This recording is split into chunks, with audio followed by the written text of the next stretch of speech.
To the bottom of...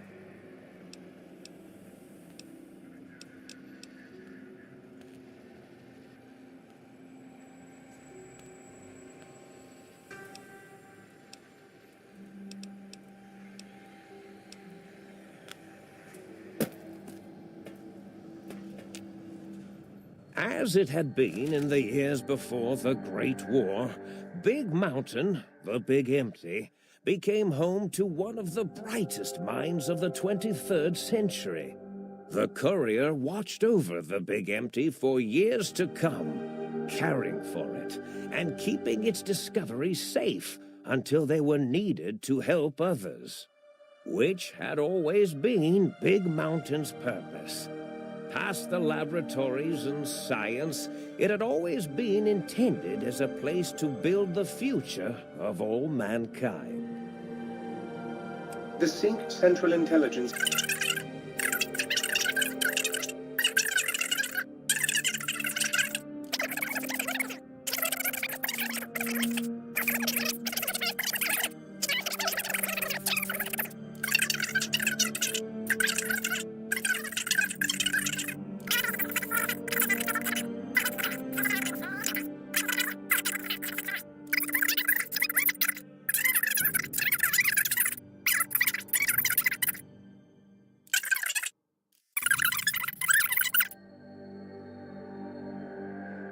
One of them eventually transferred to the Lightwave Dynamics plant and began a long, unrequited affair with one of the holograms. The thing continued to ruthlessly scrub any particulate matter that came near it. Eventually, it gained access to the magnetohydraulics plant and nearly flooded all the Big Empty in an attempt to scrub the crater clean. Once it learned of the innovative toxins plant, however, it gained new purpose. It sought to develop antitoxins to flush into its drains and counteract the poisons bleeding into the soil. The toaster continued its psychotic spree, reducing all appliances in range to scrap electronics and spare parts. After one of its more psychotic episodes, however, the other Sync personalities decided enough was enough and dumped the toaster in a bathtub. Sparking and hissing, the toaster swore its enemies would rue the day when they had bread and no way to toast it.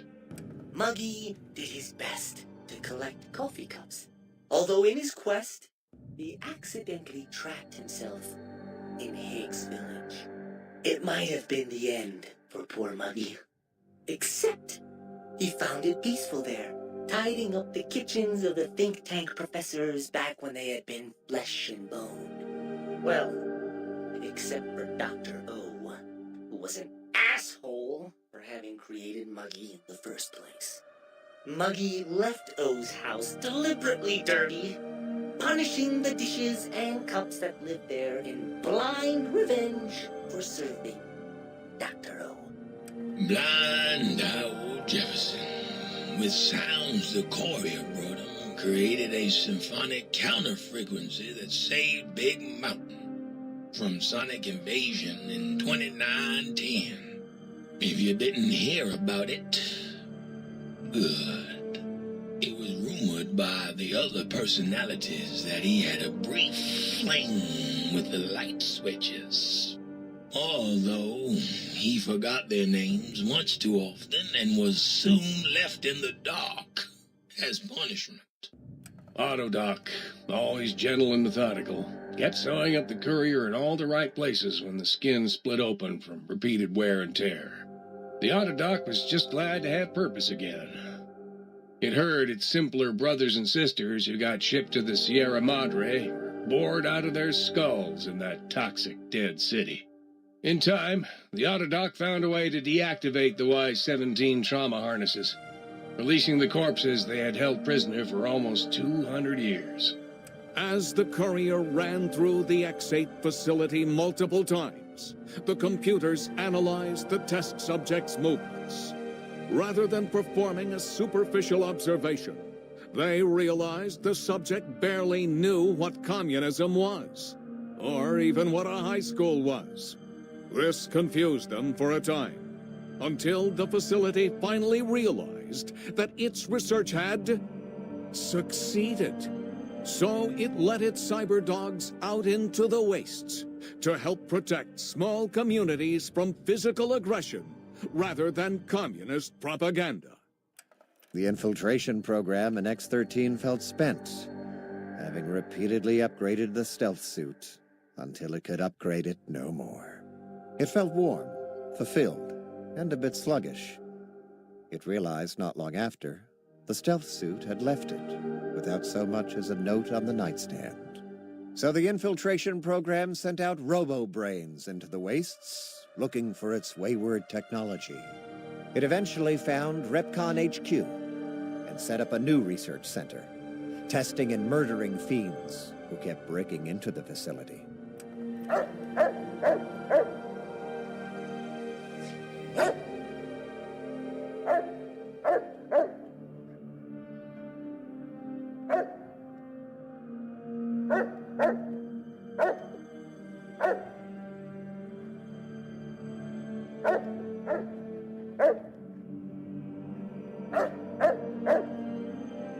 The courier left the brain at the Big Empty. A strange thing to say, but it was the truth. Brains are less important than they may seem. When the courier's body finally passed, the brain was saddened. It kept on, remembering the vessel that had once contained it. Even at the end, when it started to fail, however, the brain resisted going into a floating chassis like the think tank. It never said why. Perhaps it was out of respect for the courier's body. All things must come to an end, and to hang on to the past is something that's not to be undertaken lightly. Dr. Klein and the think tank remained alive, unaware of the world outside. They looped through their daily routine, none the wiser about the world beyond, although perhaps wiser was the wrong word. The world outside belonged to the courier, and if anyone would shape it, well, the courier had already called dibs. There is an expression in the wasteland, old world blues. It refers to those so obsessed with the past they can't see the present, much less the future, for what it is. They stare into the what was, eyes like pilot lights, guttering and spent, as the realities of their world continue on around them. Science is a long, steady progression into the future. What may seem a sudden event often isn't felt for years, even centuries to come. In the times following the Second Battle of Hoover Dam, however, old world blues took on a new meaning. Where once it was viewed as a form of sadness, nostalgia, it became an expression describing the potential for the future. It can be easy to see science as evil, technology unchecked as the source of all ills, all misfortunes. With the courier at the helm, science became a beacon for the future. There was old world blues, and new world hope. And hope ruled the day at Big Mountain. We could say more, but the stories in the Big Empty speak for themselves. Now armed with the transportal Ponder, the courier could return to the dome at any time and crack open the secrets of the Big Empty one by one. The sink sat vigilant, waiting for its master to return, shoes covered in Mojave dust. Only one road yet remained, and it was one the courier had to walk alone.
Might I be safe in the assumption that matters with the think tank have been satisfactorily concluded vis-à-vis your residence in this domicile?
Perhaps Sir would care to put Sir's feet up, and I might serenade Sir with the dulcet tones of a light opera.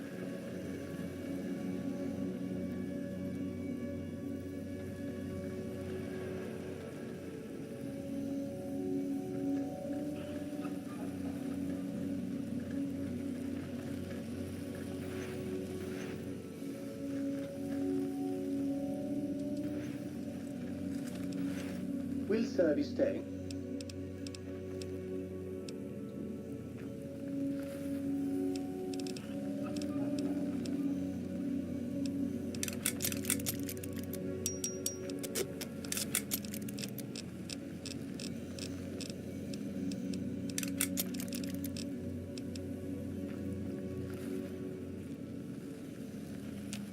will serve his day.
Yeah!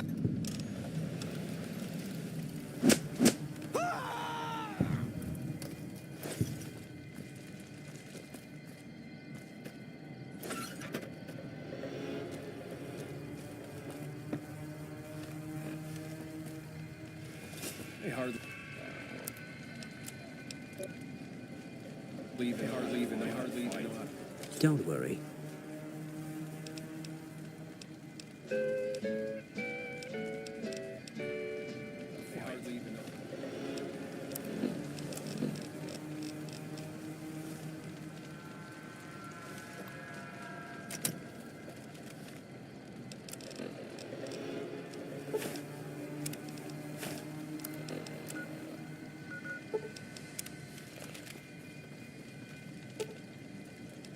Ooh, got something good for me? Is it a dress? Sure. Just don't treat me like a packed Brahmin, okay?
Hey.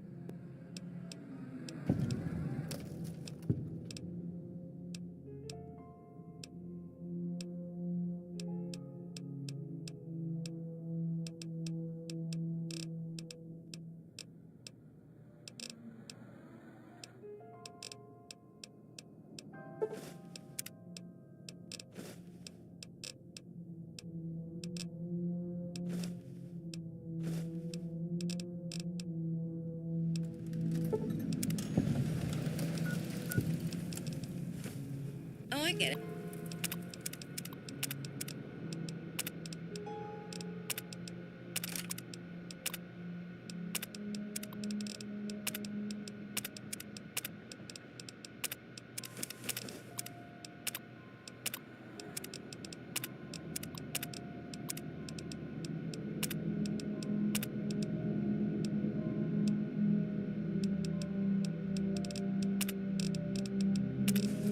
Thanks. That's gonna come in handy. Sure.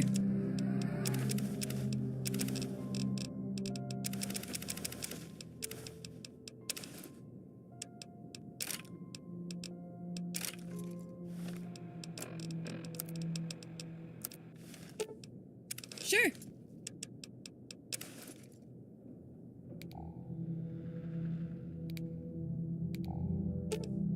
Okay. Sure.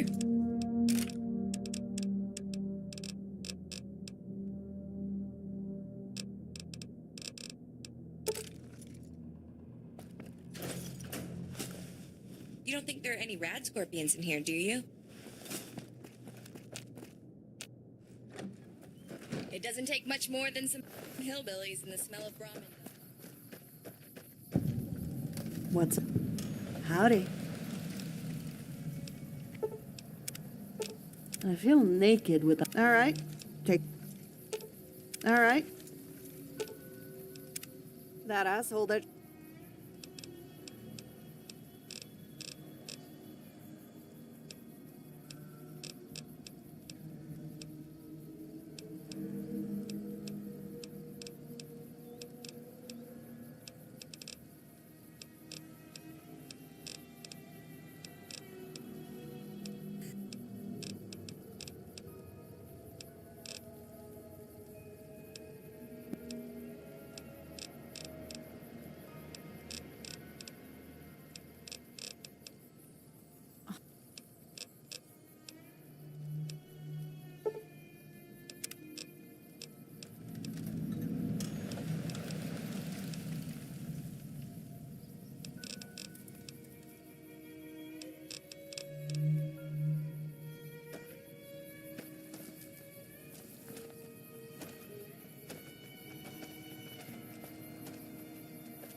Is there something you need? There is not much to tell, Paslanik. Though it...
Over here.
What's up?